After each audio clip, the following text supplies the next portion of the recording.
On this day, April 9, 2025, the city was buzzing with rumors. Elon Musk, the billionaire and self-proclaimed reformer, had allegedly ended the career of Susie Wyles, one of the most influential figures in President Trump's team. For people over 55 who remembered the political battles of Reagan and even Watergate, this sounded like the beginning of another epic drama. Susie Wyles, the 67-year-old political veteran, stood in her office on the second floor of the West Wing. Her desk was cluttered with papers, budget reports, 2024 campaign plans, notes about DOGE, the so-called Department of Government Efficiency, that Musk was pushing alongside Trump. Outside, the hum of cars and muffled shouts of protesters demanding transparency could be heard. Susie adjusted her thin-framed glasses and took a deep breath. The smell of old wood and furniture polish mixed with the aroma of her black tea, which had already cooled in the ceramic cup with Reagan 80 written on it. She knew that Musk was not just an eccentric genius. He was a force to be reckoned with. But something had changed this morning. Her assistant, a young guy named Tim, burst into the office, holding a tablet. "Susie, have you seen this?" His voice trembled with excitement. "Musk just tweeted. Well, posted on X. He says you're finished. That you're blocking his access to the White House, and that he's going to do everything to remove you." Susie raised an eyebrow, her face remaining calm, but her fingers tightened around the pen. "Show me," she said briefly. Tim handed her the tablet. The screen displayed the post. "Susie Wyles thinks she can stop the future. She's wrong. Her time is over. DOGE moves forward, with or without her. She's done." The post had already gathered thousands of likes and reshares. Comments exploded with insults, conspiracy theories, and even memes featuring Susie's face superimposed on an outdated computer. "He calls me finished," Susie repeated, her voice low, almost a whisper. "After I carried Trump's campaign through the chaos of 2016 and brought him victory in 24, this guy thinks he can just tweet and erase 40 years of my work." Tim awkwardly shrugged. "Well, he's Musk. People listen to him. And Trump seems to, too. Rumor has it the president wants to give him an office right here in the West Wing. But you refused." Susie leaned back in her chair. Her eyes narrowed. She remembered when Musk first entered their orbit, charismatic, eyes gleaming, promising to rebuild the government like he rebuilt Tesla. But for her, he wasn't a hero. He was a threat. DOGE sounded like another expensive experiment that would drain the budget and leave chaos in its wake. She had refused him an office, citing lack of space and protocol. And now this was the result. The door to the office opened again. This time, Elon Musk himself entered. He was wearing a black SpaceX t-shirt and jeans, his hair tousled, as if he had just crawled out of a Hyperloop. A faint scent of expensive cologne, sandalwood and metal, trailed behind him. In his hands, he held a Starbucks coffee cup, with Elon written on it in marker. "Susie," he began, his voice calm but tinged with sarcasm. "Do you really think you can stop me?" She slowly stood, resting her hands on the desk. Her gray hair was neatly tied in a bun, and her gaze was sharp, like a hawk's. "Elon, I'm not stopping you. I'm protecting what works. You want to dismantle a system I've helped build for decades, all for your space fantasies." Musk smiled, but his eyes remained cold. "The system is outdated, Susie. You're stuck in the 80s with Reagan and his paper reports. I bring efficiency. DOGE will cut costs by trillions. You're just afraid of change." "I'm afraid of chaos," she retorted. "You don't understand how government works. You think you can rewrite everything like code for Tesla, but people aren't machines." He took a step closer, placing the coffee on her desk. The paper cup left a wet ring on the documents. "People are data, Susie. I see them better than you. And I see that you're standing in the way of progress. Trump supports me. You're either with us or against us." Susie felt her pulse quicken. She knew Trump loved Musk's bold promises, but she also knew the president valued her experience. This was the moment of truth. "Do you think a tweet can destroy me?" she quietly asked. "I've survived more scandals than you can imagine, Elon. I'm not finished. This is just the beginning." Musk leaned forward, his voice soft but threatening. Then get ready, Susie. Because I won't stop until I prove you're wrong. He turned and walked out, leaving behind the silence, broken only by the sound of rain outside the window. Susie sat down, her hands trembling. She knew Musk wasn't bluffing, but she wasn't about to give up either. A plan was already forming in her mind, not for a fight, but for a dialogue. She opened her laptop and began writing a letter to Trump. She needed to find a way to show that experience and progress could coexist. Meanwhile, outside, reporters buzzed like bees. One elderly man in a worn-out coat muttered to his colleague, "If Musk destroys her, it'll change everything. But if Susie holds her ground, it'll be a story for the ages." Susie sat at her laptop, her fingers moving quickly over the keyboard. The letter to the president was almost ready. She wasn't writing about conflict, but about compromise. How to merge her experience with Musk's vision without destroying what already works. But inside, doubt gnawed at her. Would Trump listen to reason when Musk promises him the stars, literally and metaphorically? The door opened without a knock. Susie looked up and saw John Kelly, the former chief of staff to Trump and now her unofficial advisor. He was over 70, but his posture remained straight, like the Marine he had once been. His gray hair gleamed under the light of the lamp, and he held a worn leather briefcase in his hands. "Susie, have you heard?" His voice was hoarse, like someone who had smoked too many cigarettes in their life. "Musk just held a press briefing. He called you the break on progress in front of CNN cameras." Susie felt a knot tighten in her chest. She leaned back in her chair, resting her hands on the armrests. "Is he serious?" Her tone was calm, but her eyes burned with anger. "I thought he'd limit himself to Twitter." John threw his briefcase on the table and pulled out a tablet. "Here, see for yourself." A video appeared on the screen. Musk was standing in front of a crowd of reporters in the lobby of the Trump International Hotel. Behind him, American flags hung, and Tesla and SpaceX logos flashed on a massive screen. He spoke with that confident smile that irritated Susie to the core. "Susie Wyles is yesterday's news," Musk said, his voice buzzing through the microphone. "She wants to keep the government in the 20th century when we're on the brink of colonizing Mars. Doge is the future, and I won't let anyone, even her, stand in its way." The camera showed the crowd. Some nodded, others buzzed. An old reporter with a gray beard shouted, "What will Trump say?" Musk laughed. "Trump knows who delivers results. Ask him." The video cut off. Susie turned her gaze to the window, where rain was painting gray streaks on the glass. Her heart pounded, but she forced herself to breathe slowly. "He's turning this into a circus, John," she said, "and Trump might fall for his tricks." John sat down across from her, his gaze stern. "You know Trump better than I do.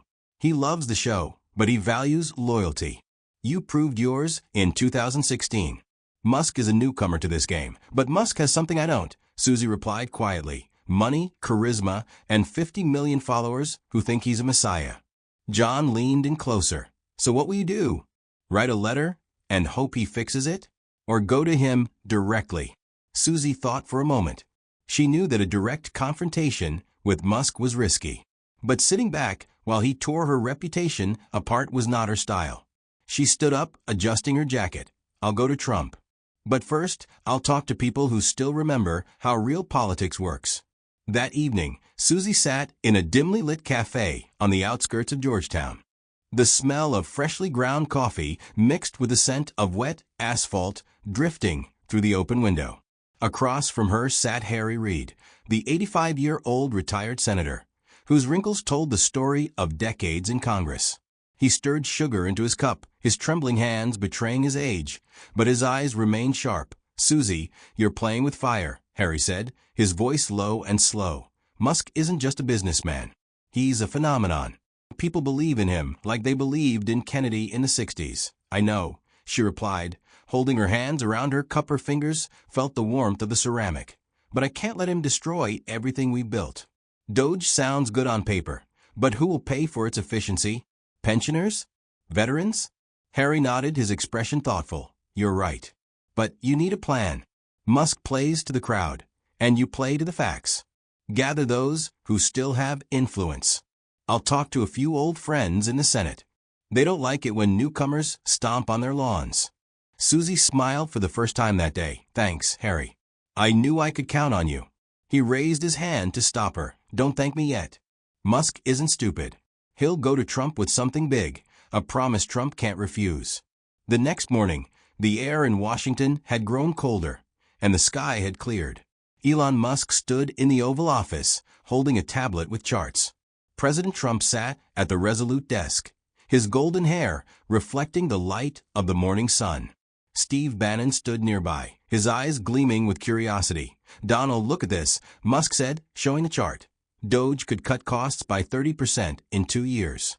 We'll optimize everything, from social benefits to the military. And I'll fund the first phase out of my own pocket. Trump leaned forward, his eyebrows raised. Are you serious? No taxes, absolutely, Musk replied with a smile, but I need full control. And Susie has to go. She's holding up the process. Bannon grunted. Susie's old school, but she's loyal.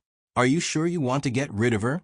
Musk turned to him, his gaze steely. She's either with us or against us.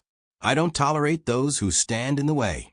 Trump tapped his fingers on the desk, his face thoughtful. I like your energy, Elon. But Susie has done a lot for me. Give me a day to think about it. Musk nodded, but felt frustration building inside. He knew time was his enemy. Susie was already planning something. He could feel it. Meanwhile, Susie stood in front of the mirror in her office, adjusting her tie. Her phone rang. It was Tim. Susie, you need to hear this, he said, his voice trembling. Musk just left Trump. They say he offered billions of his own money to launch Doge. And he wants you out. Susie froze. Her heart skipped a beat, but she forced herself to exhale. Fine, she said. Then I'll go to Trump myself. Today. She hung up the phone and looked at the photo on her desk. It was her with Trump at a rally in 2016, both smiling. Her hands clenched into fists. Musk played hard, but she knew how to play smart. Her next move had to be perfect, or her career might really be over.